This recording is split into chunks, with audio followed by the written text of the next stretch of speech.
नमस्कार दोस्तों, हर हर महादेव। मैं विकास आपका स्वागत करता हूं हमारे YouTube चैनल बीजीआर ब्लॉग्स में। दोस्तों, जैसा कि आप लोग जानते हैं, मैं आप लोगों को लगातार जो बनारस के ऐतिहासिक धरोहर हो या फिर कोई भी विकास का कार्य हो दोस्तों, मैं आप लोगों को दिखाता ही रहता हूं। तो इसी क्रम में दोस्तों आज हम वहाँ पहुंचे हैं मणिकर्णिका घाट पर, और यहाँ से मैं आपको दिखाऊंगा जो मणिकर्णिका घाट पर रीडेवलपमेंट का प्रोजेक्ट चल रहा है दोस्तों, वो दिखाने के लिए आज मैं यहाँ पे आ पहुँचा हूँ। तो आइए आज की वीडियो करते हैं शुरुआत, और मैं आप लोगों को दिखाता हूँ और इसके बारे में बताता हूँ।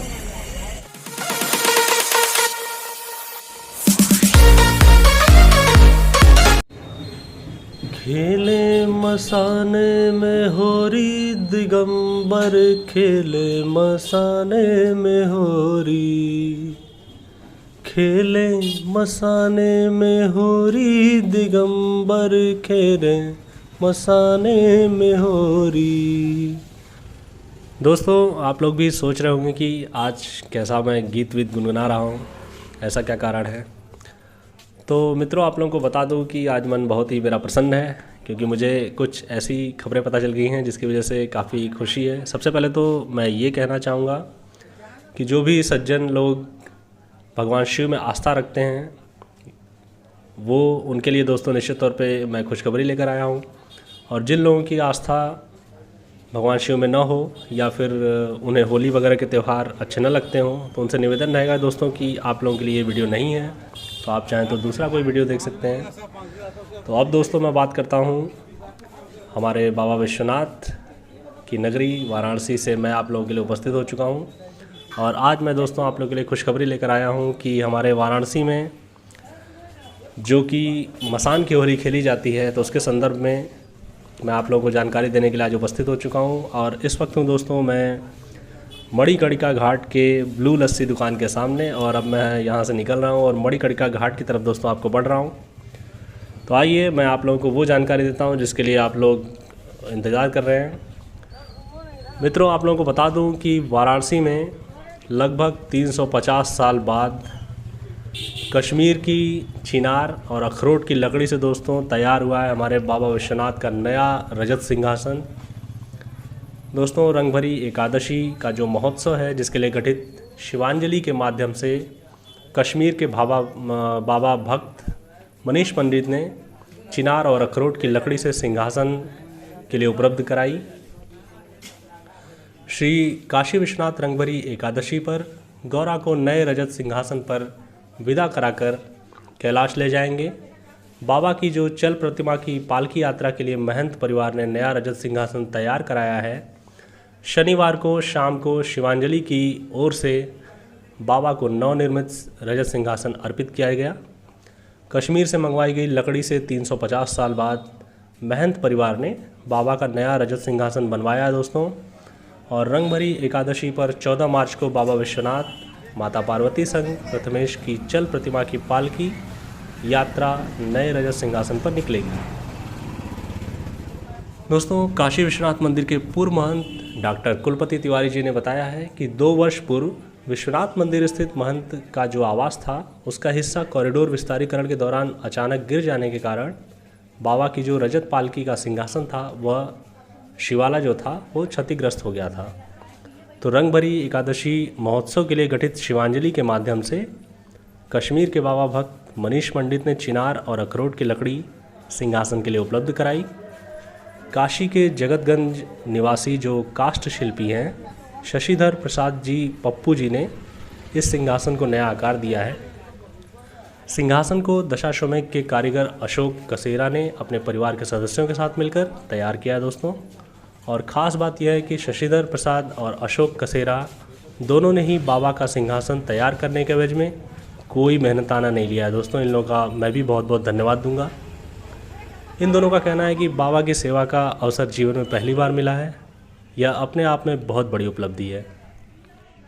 दोस्तों, शिवांजलि के संयोजक संजीव रत्न मिश्र जी ने बताया कि बाबा की पालकी में लगने वाले नए सिंहासन के लिए लखनऊ के शिवम मिश्रा जी के माध्यम से दिल्ली व कश्मीर के भक्तों ने सिंहासन के लिए काष्ठ व रजत की व्यवस्था की है। और शिवांजलि के सदस्यों ने शनिवार को बाजे गाजे के साथ नए सिंहासन को टीढ़ी नीम महंत जी, जो कि डॉक्टर कुलपति तिवारी जी हैं, उनको सौंप दिया गया। अब दोस्तों मैं आप लोगों को दूसरी सबसे महत्वपूर्ण जानकारी देने जा रहा हूँ। आपको बता दूं कि महाशमशान सेवा समिति के जो व्यवस्थापक हैं गुलशन कपूर जी, उनके द्वारा ये जानकारी आई है दोस्तों कि फाल्गुन शुक्ल द्वादशी को महाशमशान पर चिता भस्म के साथ होली खेली जाती है। तो शिव पुराण और दुर्गा सप्तशती में भी चिता भस्म की होली का उल्लेख भी मिलता है। तो इस बार दोस्तों रंगभरी एकादशी पर काशी वासियों के साथ रंगभरी होली खेलने के बाद दूसरे दिन भगवान शिव अपने गणों के संग महाशमशान में चिता भस्म से होली खेलते हैं और इस बार मसान की होली में ब्रज और द्वारिका के भी रंग घुलेंगे। रंगभरी एकादशी के दूसरे दिन महाशमशान पर होने वाली चिता भस्म की होली इस साल दोस्तों 15 मार्च को भव्य रूप से मनाई जाएगी। दोपहर को करीब 11:30 बजे से प्रारंभ होकर 12 बजे आरती के साथ ही मसाने की जो होली होगी वो शुरू हो जाएगी दोस्तों। और द्वारिका से आए संदेश के चलते इस वर्ष श्री कृष्ण के पसंद के रंगों को भी मसाने की होली में शामिल कर भस्म के साथ दिव्य होली खेली जाएगी। महाशमशान सेवा समिति के जो व्यवस्थापक हैं गुलशन कपूर जी, उन्होंने बताया कि फाल्गुन शुक्ल द्वादशी को महाशमशान पर चिता भस्म की होली खेली जाएगी। और नियमित कार्यक्रम के तहत दोस्तों आदि देव शंकर दोपहर में स्नान के लिए मणिकर्णिका तीर्थ पर पहुंचेंगे। स्नान के बाद महाशमशान नाथ की आरती होगी और बाबा को भस्म अर्पित किया जाएगा। फिर 51 वाद्य यंत्रों के बीच आरती होगी। उसके बाद जलती चिताओं के साथ भोलेनाथ अपने प्रिय विशिष्ट भक्तों के साथ चिता भस्म की होली खेलेंगे दोस्तों, जो कि गजब का नज़ारा होगा। मैं निश्चित तौर पर कोशिश करूंगा कि आप लोगों को वीडियो फुटेज के माध्यम से डायरेक्ट इसके जो दर्शन है वो करवाऊंगा। शिव पुराण और दुर्गा सप्तशती में भी चिता भस्म की जो होली है दोस्तों उसका उल्लेख मिलता है। रंगभरी के लिए दोस्तों जो एकादशी है उसमें श्री काशी विश्वनाथ की आरती के समय में बदलाव किया गया है। 14 मार्च को होने वाले रंगभरी के उत्सव पर भगवान शिव एवं पार्वती की चल प्रतिमाओं का भव्य श्रृंगार किया जाएगा। शाम को 7 बजे होने वाली सप्तर्षि आरती जो है वो रंगभरी के दिन अपराह्न 3 बजे होगी और रात्रि 9 बजे जो आरती होती है श्रृंगार शोभा भोग की आरती वो दोस्तों शाम को 5 बजे ही प्रारंभ हो जाएगी। और इसके बाद आम श्रद्धालुओं के लिए मंदिर के कपाट रात्रि 11:30 बजे तक दर्शन के लिए खुले रहेंगे। तो इस वक्त दोस्तों मैं पहुंच चुका हूं मणिकर्णिका घाट, जो कि बिल्कुल आप मेरे सामने देख सकते हैं। दोस्तों मणिकर्णिका घाट के ऊपर तो मैं पहले भी वीडियो बना चुका हूं, लेकिन मैंने सोचा कि आज आपको जो नई इस पे चीज़ें हो रही हैं वो आप लोगों को दिखा दूं।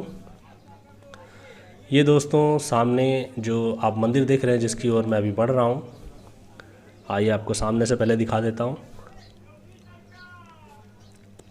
ये देखिए दोस्तों, ये जो मंदिर है ये दोस्तों तारकेश्वर महादेव जी का मंदिर है और ये बहुत ही प्राचीन है। लगभग सुनने में आता है दोस्तों कि अहिल्याबाई के जो अहिल्याबाई जी होलकर जी थी जिन्होंने काशी विश्वनाथ मंदिर का निर्माण कराया था, उन्हीं के समय का ये मंदिर माना जाता है दोस्तों। लगभग आप मान के चलिए कि 400 साल तो हो ही गए होंगे। और ये दोस्तों मणिकर्णिका घाट का नज़ारा है जो कि आपकी आंखों के समक्ष इस टाइम प्रस्तुत है। बहुत ही सुंदर नज़ारा दोस्तों ये। मैं जब भी यहाँ आता हूँ बहुत ही मन को शांति मिलती है और जीवन का जो असली सत्य है वो सामने दिख के आता है कि भैया आप कितने भी पैसा वैसा कमा लो, एक दिन यही होना है। तो फिर दोस्तों जो घमंड है बड़े बड़ों का वो यहाँ आके चूर हो जाता है। घमंड की यहाँ पर कोई जगह नहीं है, क्योंकि आदमी को अपनी औकात यहाँ आकर पता चल जाती है कि आप कितने भी बड़े हो जाएं, आना आपको लास्ट हाल आपका यही है।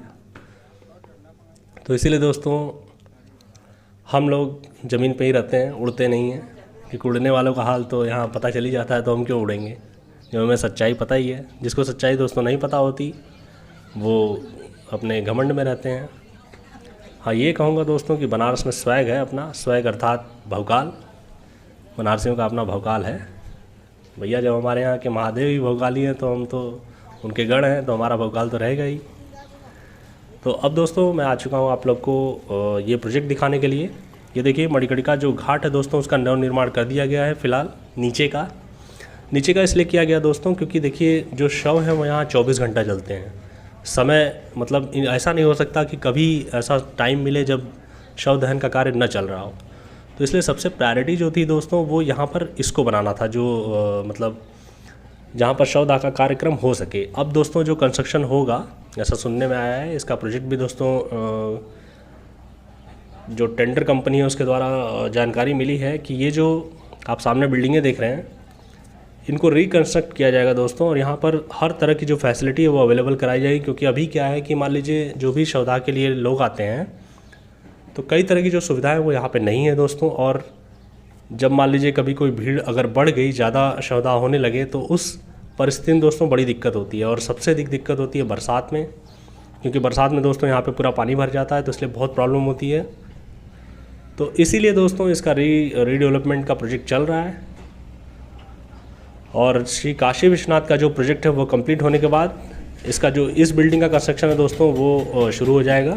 अभी फ़िलहाल काशी विश्वनाथ में बहुत सारे काम हैं घाट पर जो कि अभी चल रहे हैं। इसकी समाप्ति के उपरांत ये जो बिल्डिंग है दोस्तों, इसका बिल्डिंग को रिकंस्ट्रक्ट करने का काम शुरू हो जाएगा। नीचे का जो काम है दोस्तों वो देखिए कर दिया गया है, वो मैं आपको दिखा रहा हूँ। नीचे का जो काम है दोस्तों आप देख सकते हैं, जो बेस का काम है, ताकि शवदाह में कोई दिक्कत ना आ सके, फ़िलहाल के लिए ये बना दिया गया। बरसात से पहले दोस्तों इसका काम शुरू हो जाएगा। ये देख लीजिए, आपको बिल्कुल मैं लाइव दिखा रहा हूँ। तो जैसा कि दोस्तों मैंने आप लोगों को जानकारी दे दी कि हमारा जो अगला प्लान है वो क्या है, तो आप लोगों से निवेदन रहेगा दोस्तों कि हमारे चैनल को ज़रूर से ज़रूर सब्सक्राइब कीजिएगा, शेयर कीजिएगा, लाइक कीजिएगा और कमेंट कीजिएगा दोस्तों, ताकि आपकी जो राय है वो हमें लगातार पता चलती रहे और हम आप लोग के लिए इसी प्रकार की वीडियोज़ जो है वो लाते रहें। इसी के साथ आज की वीडियो करता हूँ समाप्त। आप लोग का बहुत बहुत धन्यवाद। हर हर महादेव।